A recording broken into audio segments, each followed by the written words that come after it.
La conscience incarnée est sur la voie de la connaissance quand les questions qui la préoccupent trouvent leur solution en elle dans le rayonnement paisible de la lumière qui l'habite. Notre Père qui es aux cieux, que ton nom soit sanctifié, que ton règne vienne, que ta volonté soit faite sur la terre comme au ciel. Shveta Padmasana Devi, Shveta Pushpo Pashobita, Shveta Mbaradara Nitya, Shveta Gantanulepana, Sarasvati, Mère divine, toi qui es la blancheur de la pureté, toi qui es la vérité du Verbe créateur et révélateur, instruis-moi. Et au lieu d'aller chercher midi à 14 heures, une réponse qui ne sera que très relative, attendre que la réponse jaillisse de nous-mêmes, dans la paix de la lumière qui nous habite. Parce que la Mère divine, c'est l'âme unique, l'Atman, qui pénètre partout. Attendre que dans la paix, dans la confiance, dans la prière, dans un champ intérieur, la lumière qui nous habite nous donne la réponse. Elle se libère alors des fluctuations de l'existence visible et connaît la stabilité d'une vision intérieure dont la joie est continue, dont la fécondité est révélatrice, dont la certitude est faite de miséricorde, d'immortalité, d'intelligence, dans la puissance et la plénitude de l'être. Noël, c'est la révélation du divin incarné dans l'univers, Dieu vivant en l'homme selon toute sa perfection, dès le commencement de la Genèse et pour l'éternité. Noël en nous chaque jour. Noël, la révélation de Dieu en l'homme. La Vierge Marie, c'est la Mère divine aussi. La Vierge Marie, c'est la Mère divine aussi, héritière du divin, de la promesse divine. Et qu'est-ce qu'elle est en nous, la Vierge Marie? Elle est en nous, ce sommet de la conscience, pur de tout égoïsme et de tout orgueil, capable de concevoir Dieu. Concevoir Dieu en esprit, donc pouvoir aussi le transmettre au monde de manière palpable, concrète, vivante. La Vierge Marie, c'est cela.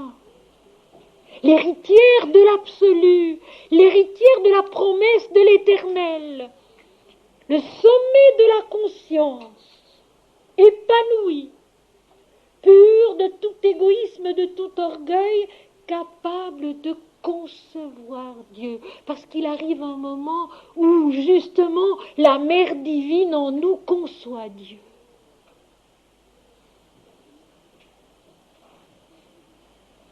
Ce que je vous dis là, mes amis, c'est vrai. Tout simplement, c'est vrai.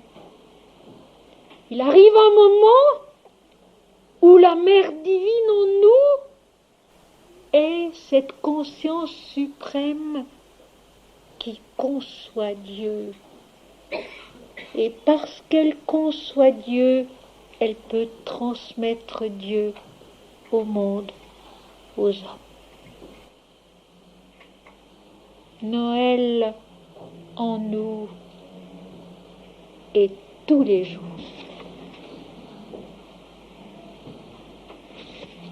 Page 140. Maintenir la joie et la paix intérieure, quelles que soient les occupations ou les difficultés de la vie. Pour y arriver, mes amis, il y a un moyen, un petit truc, si vous voulez. C'est de donner très peu d'importance à tout ce qui peut n'avoir pas beaucoup d'importance, pour donner vraiment de l'importance à ce qui en a. Nous donnons beaucoup trop d'importance à des petites choses.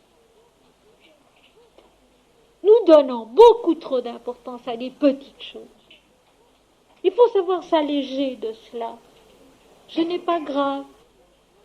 Maintenir la joie et la paix intérieure, quelles que soient les occupations ou les difficultés de la vie.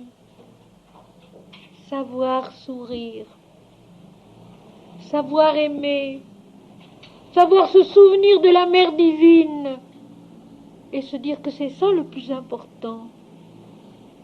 Une petite chambre nous suffit, pourvu qu'elle ait une fenêtre ouvrant sur la verdure et le ciel. Un humble labeur nous suffit, pourvu que le cœur y discerne un sentier qui conduit à l'amour infini. Un peu de science nous suffit, pourvu que l'intelligence en fasse le germe de la connaissance illimitée, savoir que nous sommes toujours au commencement de la connaissance et que cette connaissance infime peut se développer, peut grandir à l'infini. Un peu de bonheur nous suffit, pourvu que l'âme y goûte la saveur de l'éternité. Être en extase, c'est voir et éprouver en son propre être la réalité vivante de l'invisible, c'est pénétrer dans la conscience totale de la vie. Une petite chambre nous suffit, pourvu qu'elle ait une fenêtre ouvrant sur la verdure et le ciel. Un petit espace nous suffit. Il n'est pas besoin de courir les terres et les mers pour trouver la vérité. Il n'est pas besoin de s'agiter, de voyager beaucoup, de voir des quantités de choses. Il suffit qu'intérieurement, nous ayons la soif et la volonté de nous souvenir de la verdure, de voir la verdure, la lumière, une fenêtre ouverte en nous-mêmes, la possibilité de s'évader à l'intérieur de soi, jusque dans l'infini, jusque dans la beauté, jusque dans l'éternité.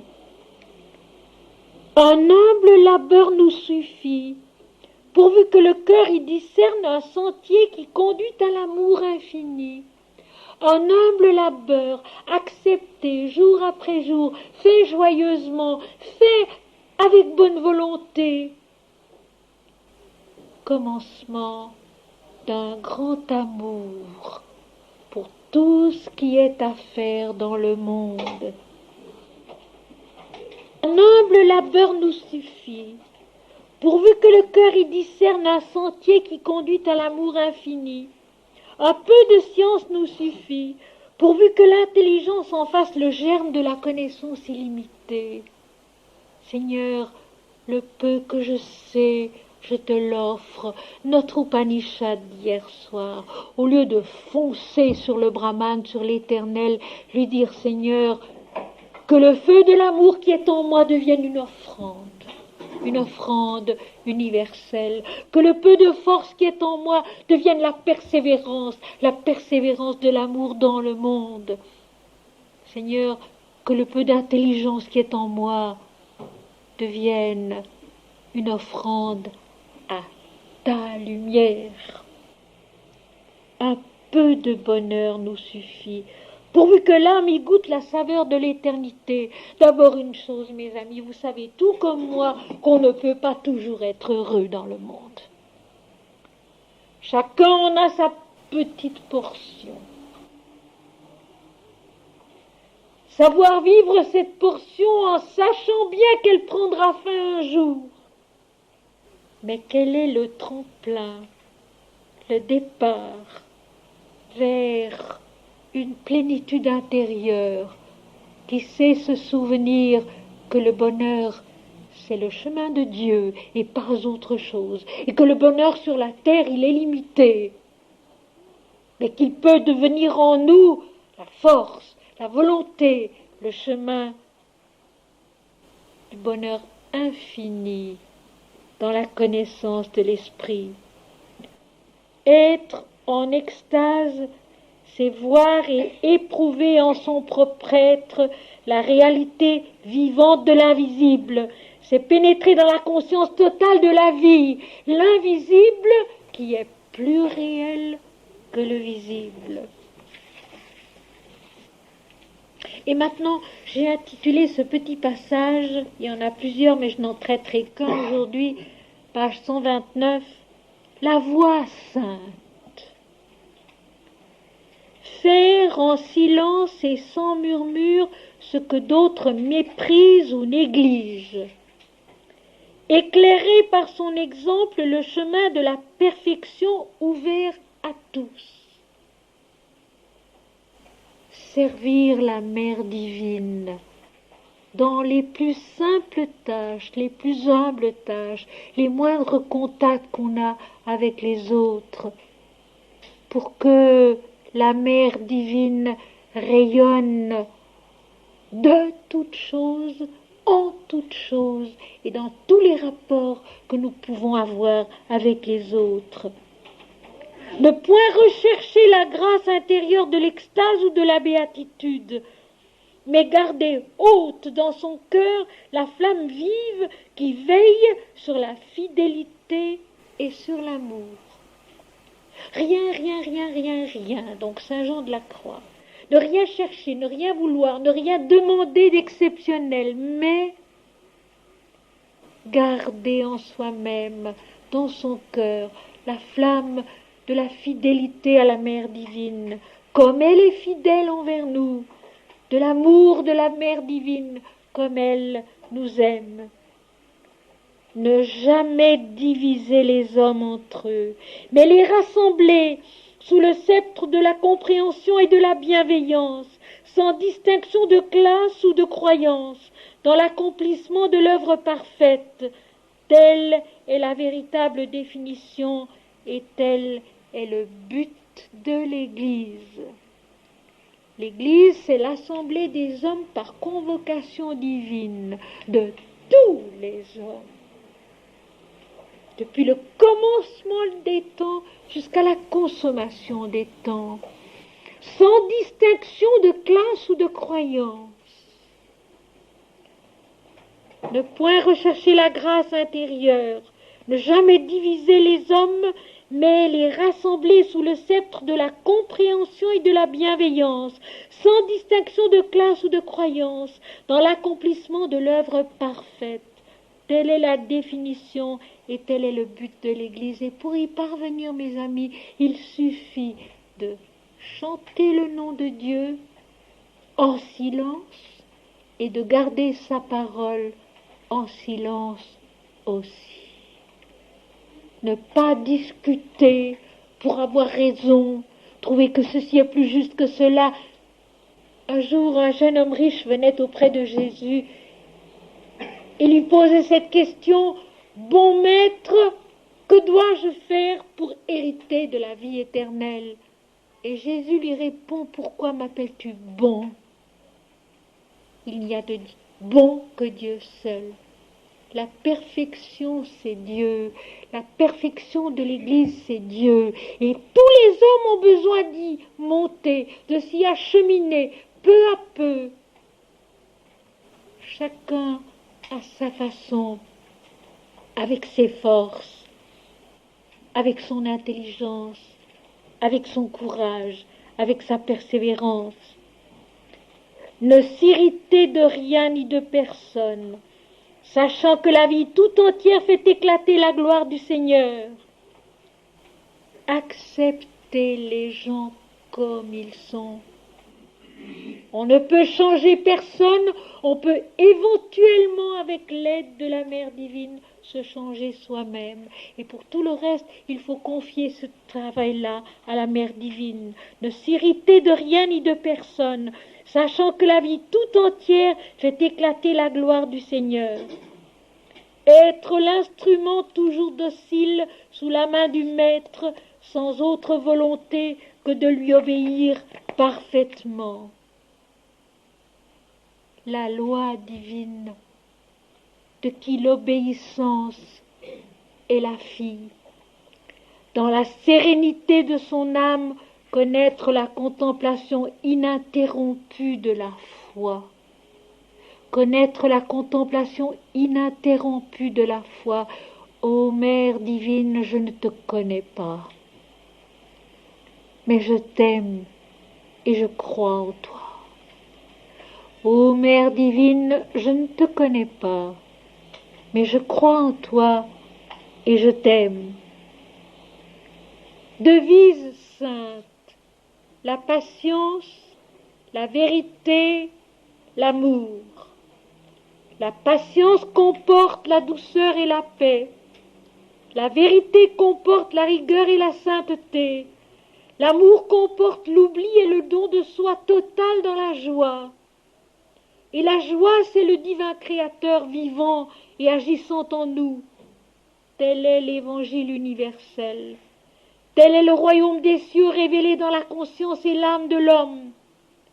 Je ne dis rien d'autre que ce que dit l'Église, mais je lui donne une autre signification, plus spirituelle, éternelle et invisible. La patience, la vérité, l'amour. La patience comporte la douceur et la paix. La vérité comporte la rigueur et la sincérité. L'amour comporte l'oubli et le don de soi total dans la joie.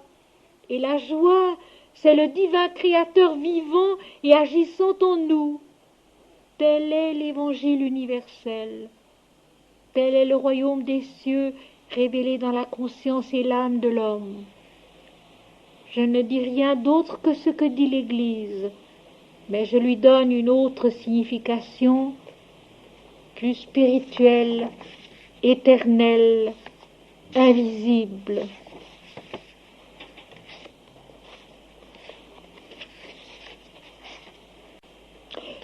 Tout le message spirituel du monde que le monde a reçu, tout le message spirituel que le monde a reçu au cours des siècles tient en peu de mots.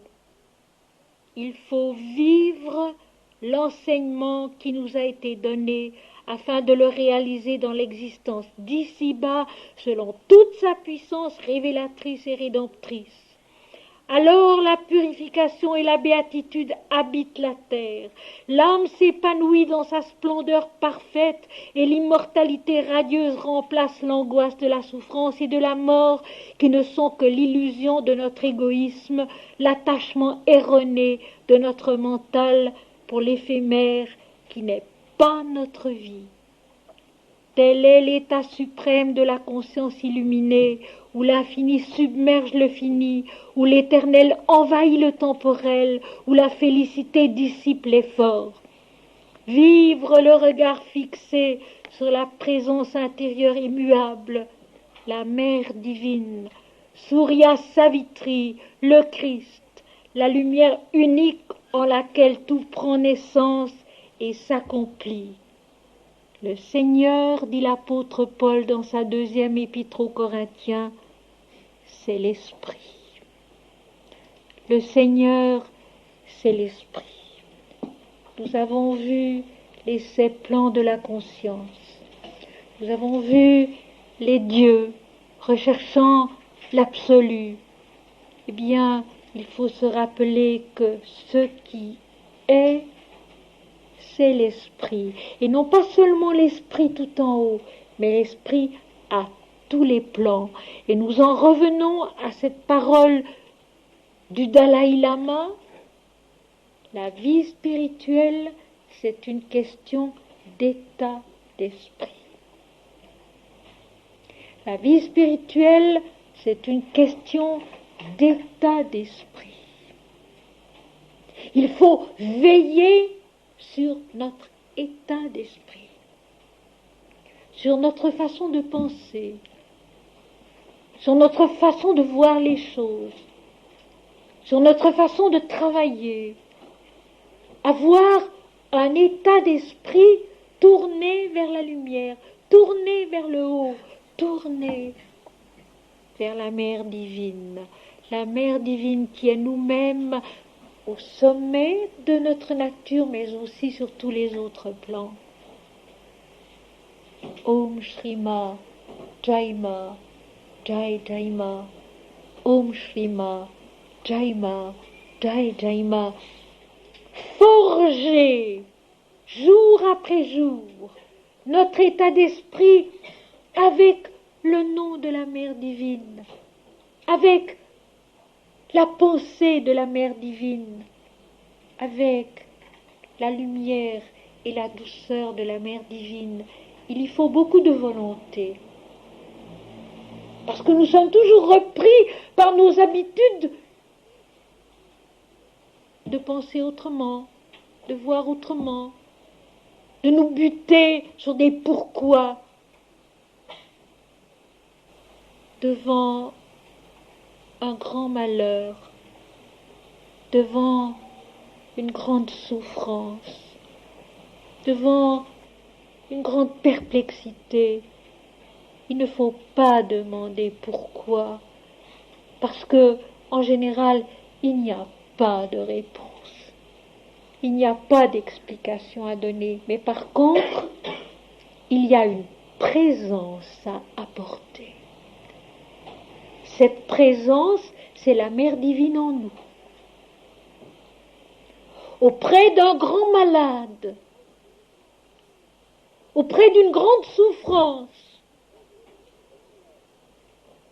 auprès d'un grand malheur,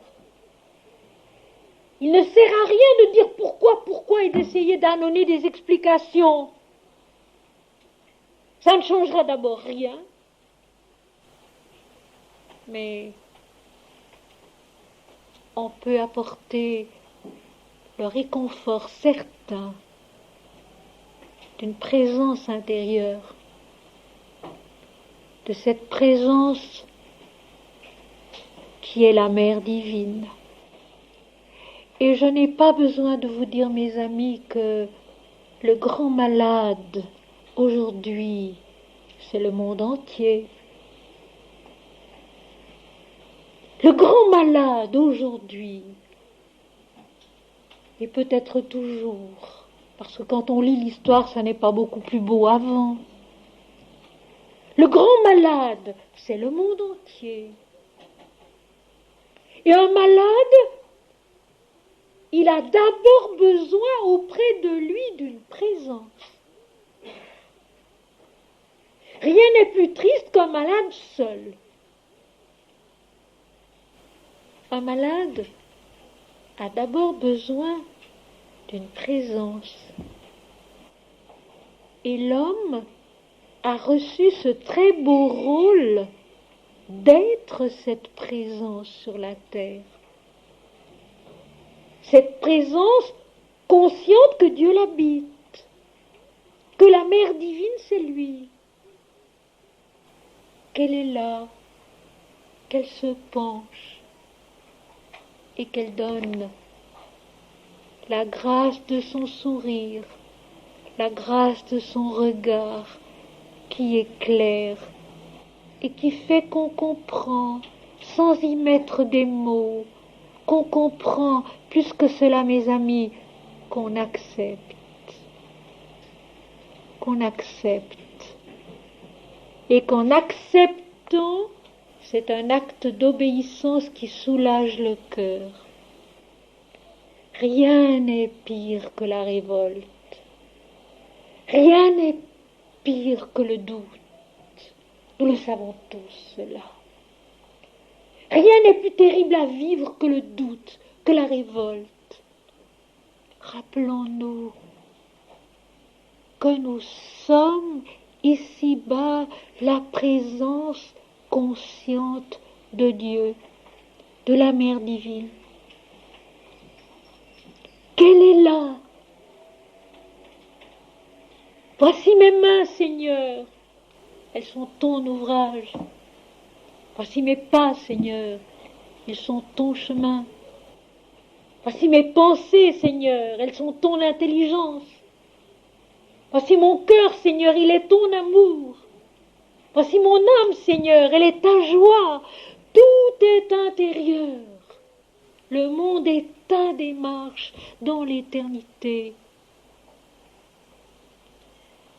Les amis, la grâce de la Mère divine, c'est qu'elle est la présence divine en nous et dans le monde. La grâce de Jésus-Christ, c'est qu'il est la présence divine en nous et dans le monde. et qu'en fait il n'y a rien d'autre.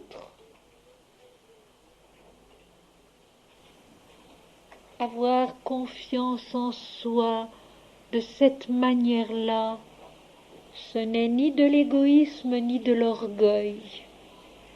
C'est le don de soi à ce que nous sommes, à ce que nous devons devenir, à ce que nous ne devons jamais cesser d'essayer de devenir, parce que nous n'aurons jamais fini d'y travailler. Et je voudrais répéter ce que j'ai dit mercredi après-midi et qui a réconforté plusieurs personnes. La première question, la question de cette personne qui s'attristait parce qu'au fond, il lui semblait qu'elle s'était mise trop tard en route pour chercher Dieu, pour trouver la vie spirituelle en elle-même. Il n'est jamais trop tard. Je dirais même, il n'est jamais tard. Il est l'heure, tout simplement. Et le temps qui s'est écoulé n'est pas du temps perdu. Vous savez, en physique, on nous explique que les sons que l'être humain est capable d'entendre, c'est un tout petit diapason, en dessous duquel il y a des vibrations lentes que nous ne percevons pas du tout.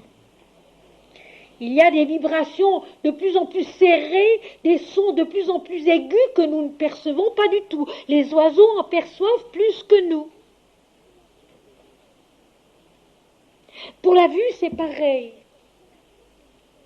Il nous faut certaines conditions de lumière, de distance, indépendamment de l'état de nos yeux, sans quoi nous ne voyons pas ou nous ne voyons plus. Il en va de même pour la vie de l'esprit.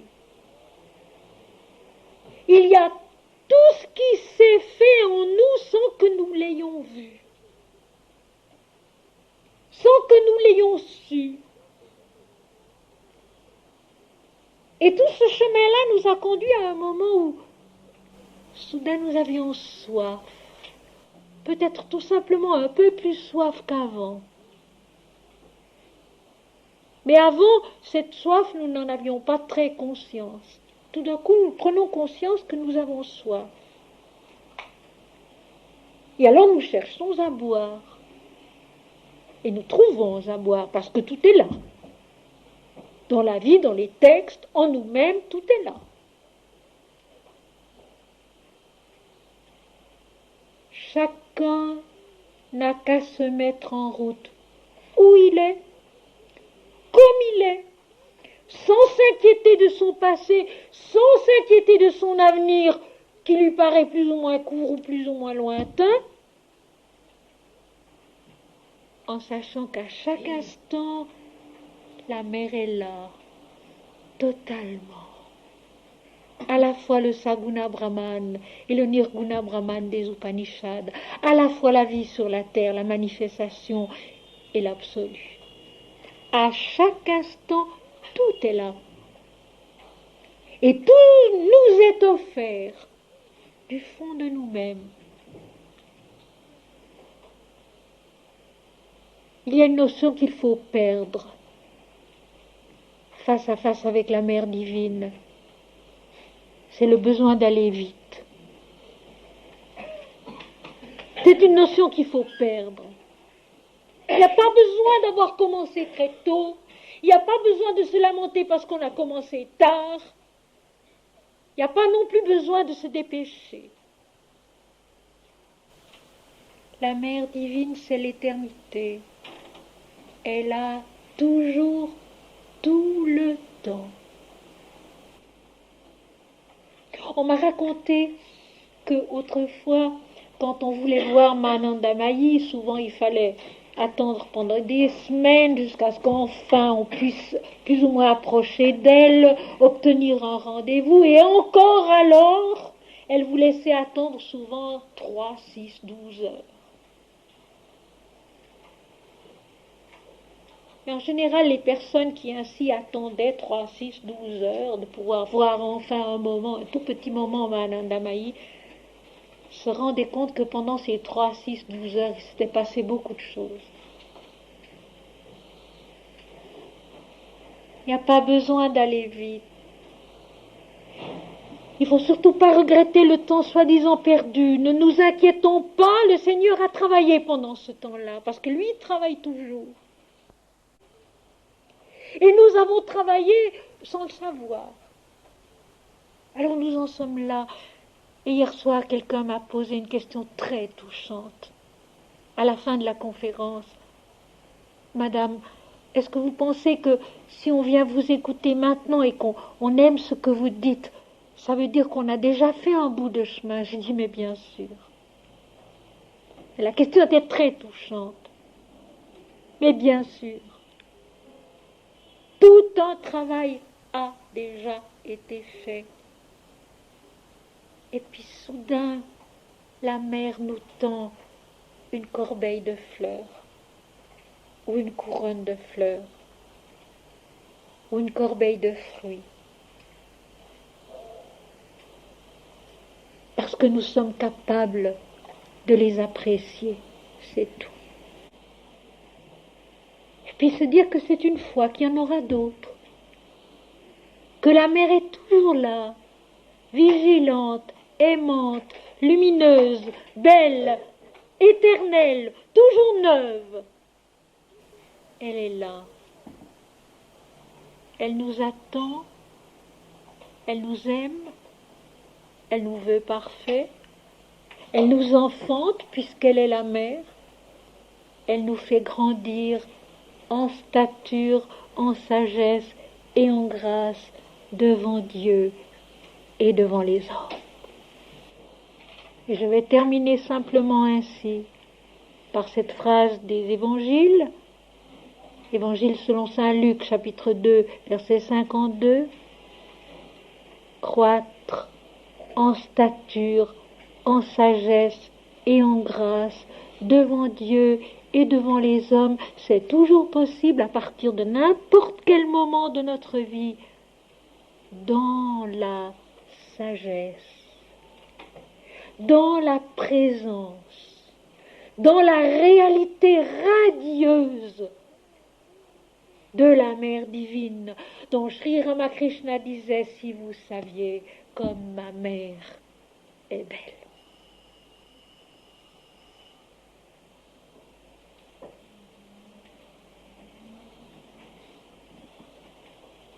On lui demandait si elle était noire puisqu'il adorait Kali. Et que Kali, c'est le temps destructeur. Et qu'on la représente à cause de cela avec une peau noire. Le temps qui engloutit les existences. Il a répondu oh non. Elle est radieuse comme l'aurore.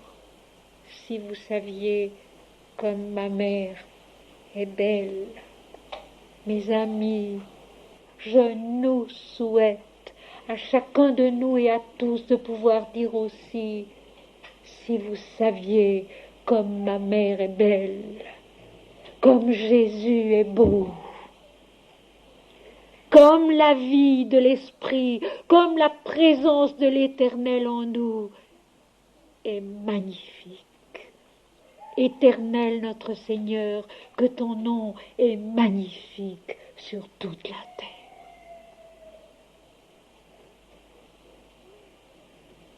Non pas, comme on le dit hélas dans nos églises, nés dans le péché et dans la perdition.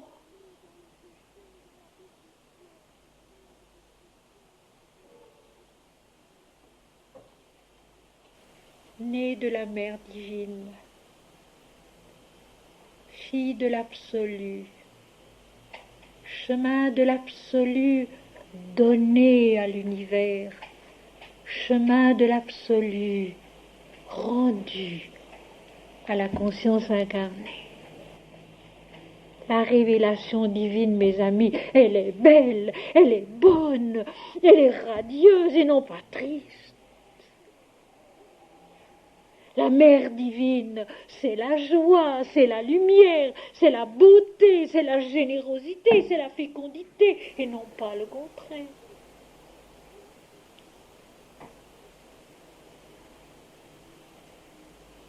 Si vous saviez comme ma mère est belle.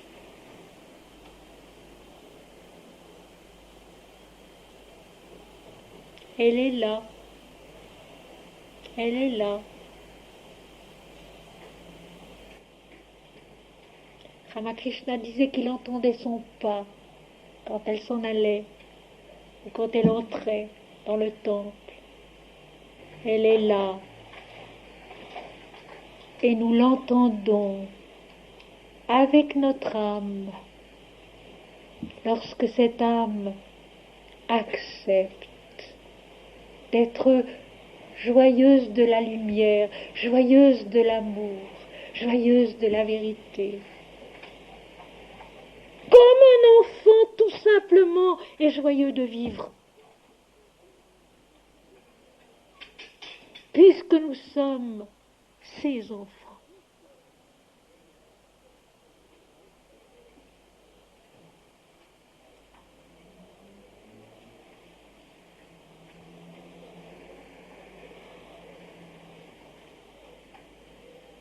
Elle est ancienne, toujours la même, et toujours jeune, et toujours neuve, répondant à chacun comme il en a besoin.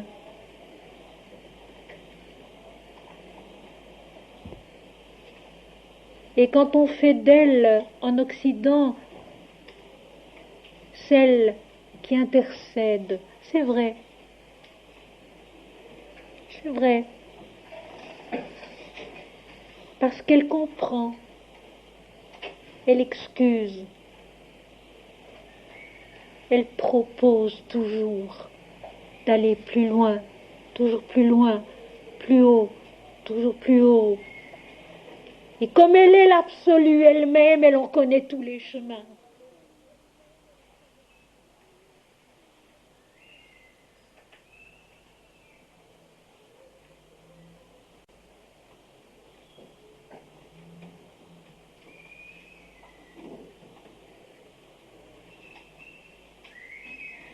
Shveta Padmasana Devi, Shveta Pushpopa Shobita, Shvetambara Dharanitya, Shveta Ganta Nulepana, Shveta Kshasutra Hastacha, Shveta Chandana Charchita, Shveta Vinadara Shubra, Shveta Lankara Pusita. Déesse assise en bordure des fleurs, toi la blancheur de toutes choses, par quoi l'homme renaît à l'absolu étincelant.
Om Shri Ma, Jai Ma, Jai Jai Ma. Om Shri Ma Jai Ma Jai Jai Ma. Om Shri Ma Jai Ma Jai Jai Ma. Om Shri Ma Jai Ma Jai Jai Ma.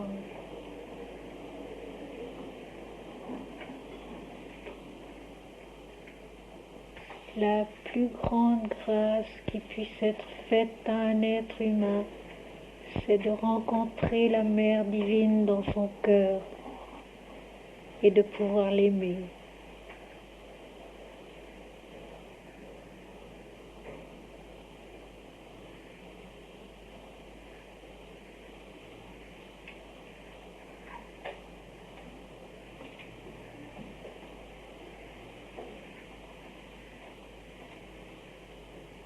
La Mère est notre vie et elle est l'absolu. La Mère est notre vie et elle est l'absolu.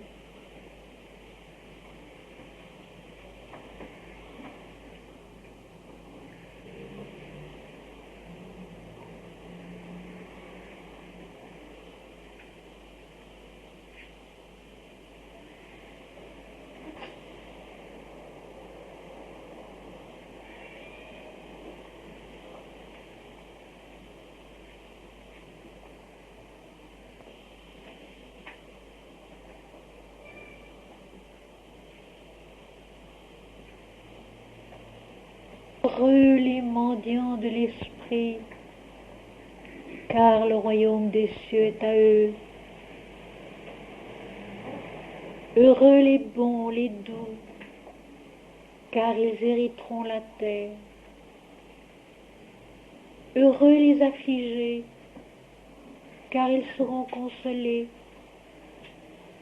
Heureux les miséricordieux, car ils obtiendront miséricorde. Heureux ceux qui ont faim et soif de la justice, de la vérité, car ils seront rassasiés.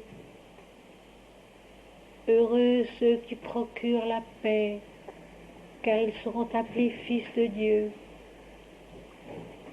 Heureux ceux qui ont le cœur pur, car ils verront Dieu.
Je vous donne ma paix, je vous laisse ma paix, je ne la donne pas comme le monde la donne.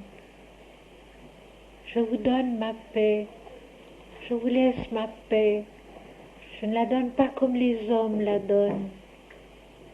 Demeurez dans mon amour, c'est à ceci que tous connaîtront que vous êtes mes disciples, parce que vous vous aimerez les uns les autres, comme je vous ai aimé, sans préférence et sans orgueil. Comme le Christ est le créateur de tous les hommes, leur substance, leur vie, la mère divine est la mère de tous les hommes, leur substance, leur vie, leur devenir, leur accomplissement dans l'absolu.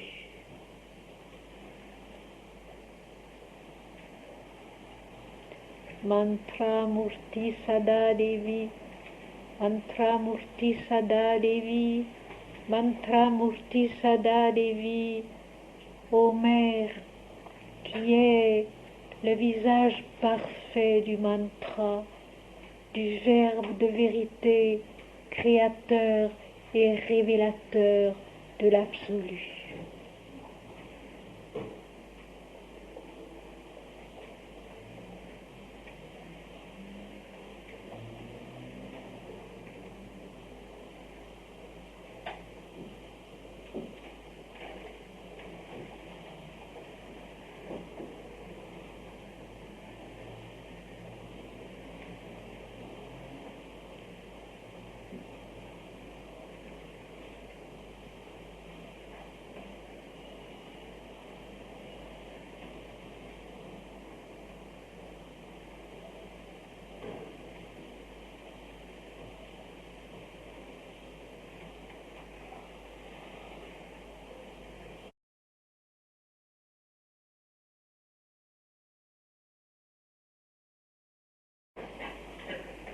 À genoux dans l'aube, sous la blancheur du ciel mystique, sois le cierge qui brûle avec tranquillité. La flamme est le silence, et la cire est ton cœur. Dans la profondeur de ton âme, devient l'amour. Ô toi qui fus la vie incertaine et fragile, tu sens ton corps se durcir tel un roc. Impassible, tu sens éclater la lumière dans le secret de ta ferveur. Tes pas dans la clarté d'un sol brûlant se creusent. Tu vas sur le chemin des enfants radieux. Une raison t'habite et le Seigneur te guide. Deviens l'autel de vérité. Tu te tairas désormais sur la place. Parmi les hommes agités, tu te tairas. Élevant vers le ciel ton visage d'aurore, tu sentiras le souffle heureux des anges sur ton front. Tu toucheras le jour de tes mains pures. Tu boiras l'eau d'une source d'azur. Ton corps léger frôlant la mort croira saisir le manteau d'un ami. Ignorant les combats où la détresse crie, tu souriras la nuit aux épines des bois. Tu béniras la soif qui dessèche ta gorge. Tu donneras ton pain aux chiens qui pleurent. Tu marcheras longtemps sans lassitude. Le temple qui t'attend est encore loin, mais la distance est courte. Tu rêves sur la route au merveilleux éveil de ton âme. Tu n'attends pas le jour, tu ne crains pas la nuit. Tu vis silencieux sur la terre d'amour. Plus rien ne peut changer pour toi. Tu es cela qui tout contient sereinement. Et dans ton voyage immobile, tu possèdes l'immensité. Tu n'attends pas le jour, tu ne crains pas la nuit. Tu vis silencieux sur la terre d'amour. Plus rien ne peut changer pour toi. Tu es cela qui tout contient sereinement. Et dans ton voyage immobile, tu possèdes l'immensité.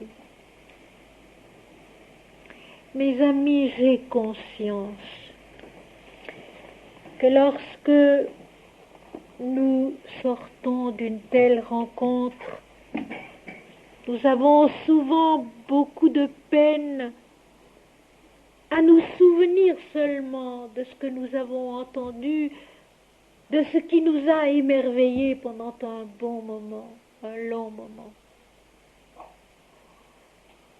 Et pourtant, c'est cet effort-là qu'il faut faire. Dans la vie courante, dans le pas à pas, certainement un peu ennuyeux, plein d'embûches, de détails désagréables, de petits problèmes qu'il faut résoudre avec son entourage jour après jour. Se souvenir de la Mère divine, se souvenir de Dieu, se souvenir de cette douceur, se souvenir de cette joie d'un moment, et se répéter, c'était ça qui était le plus vrai. Et non pas ce que peut-être maintenant j'éprouve avec un certain ennui. C'était ça qui était le plus vrai. S'en souvenir quand on se met à table. Et puisqu'il faut absolument avoir des moyens concrets, quotidiens, je veux encore vous dire une chose. Dans notre famille, depuis que je peux m'en souvenir, et toujours, aussi bien chez mes parents que plus tard avec mon mari, nous avons gardé l'habitude très simple de réciter une prière au début de chaque repas. Une prière très courte. Mon âme bénit l'Éternel, et que tout ce qui est en moi bénisse son saint nom. Mon âme bénit l'Éternel, et n'oublie aucun de ses bienfaits. Nous l'avons fait comme enfants à tour de rôle, mon frère et moi, et puis chez nous, mon mari le faisait toujours, ou si lui n'était pas là, je le faisais. Et à travers toutes les années, bon an, mal an, comme on dit, au moment même où les enfants n'étaient plus très d'accord avec cette habitude, nous l'avons toujours fait. Et maintenant que nous sommes seuls ensemble, mon mari et moi, nous continuons à le faire. Mon âme bénit l'Éternel, et que tout ce qui est en moi bénisse son saint nom. Mon âme bénit l'Éternel, et n'oublie aucun de ses bienfaits.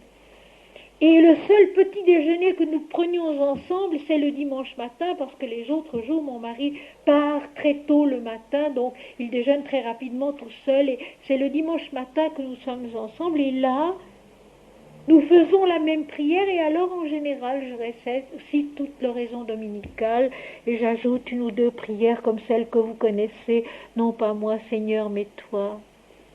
Gloire à Dieu au plus haut des cieux, et Père sur la terre parmi les hommes en tout lieu. Et je constate que cette simple habitude est devenue une force dans notre vie quotidienne, un ciment entre mon mari et moi, un pas à pas qui a pris une grande valeur. Chacun peut le faire, cela, et le maintenir, même si les jeunes n'en veulent plus, même si les fiancés et les fiancées n'en ont jamais eu l'habitude. Ce sont des choses simples qui portent en elles une grande force, une force transfiguratrice. Nous avons besoin d'être transformés, transfigurés, refaçonnés. Mais la vie quotidienne aussi a besoin d'être transfigurée. À vivre en chantant la Mère divine, en priant Dieu. Et elle sème cette façon-là de vivre, elle sème peu à peu une paix, une sérénité, une confiance, une joie qui sont indestructible.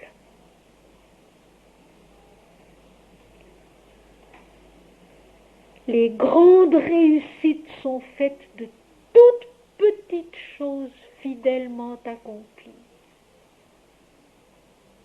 Mais ces toutes petites choses fidèlement accomplies, il faut avoir la volonté et la fidélité de les accomplir.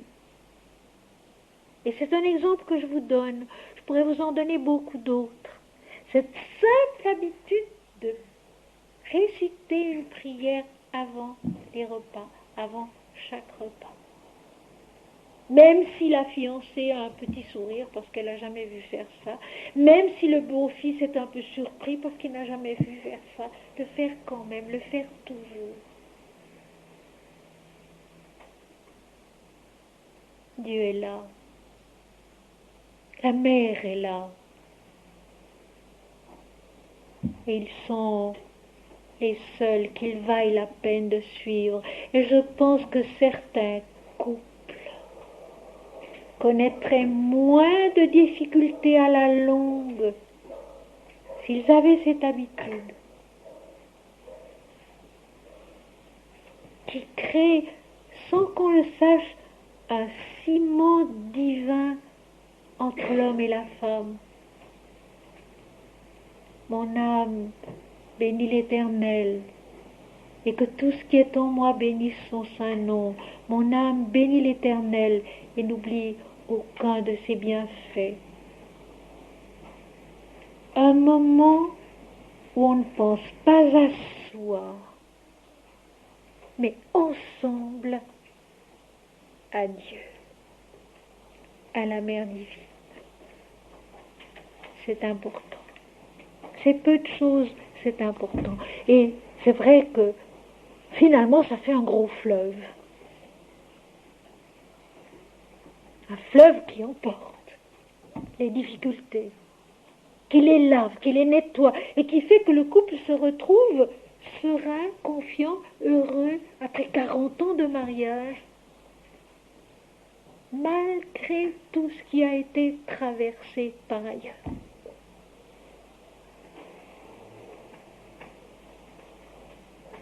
La Mère divine, elle est en nous, elle est nous-mêmes, et elle est autour de nous. Nous sommes enveloppés par sa grâce. Sachons la boire, cette grâce. Sachons y étancher notre soif, notre faim, et aller de l'avant avec sa joie, avec sa beauté, avec son courage, avec sa lumière, avec sa vérité. Et nous terminons ici notre série de conférences à l'homme et la connaissance pour ce mois de novembre 1985. Si je ne vous revois pas demain, je vous dis à toujours dans la Mère divine. Et merci d'être venu.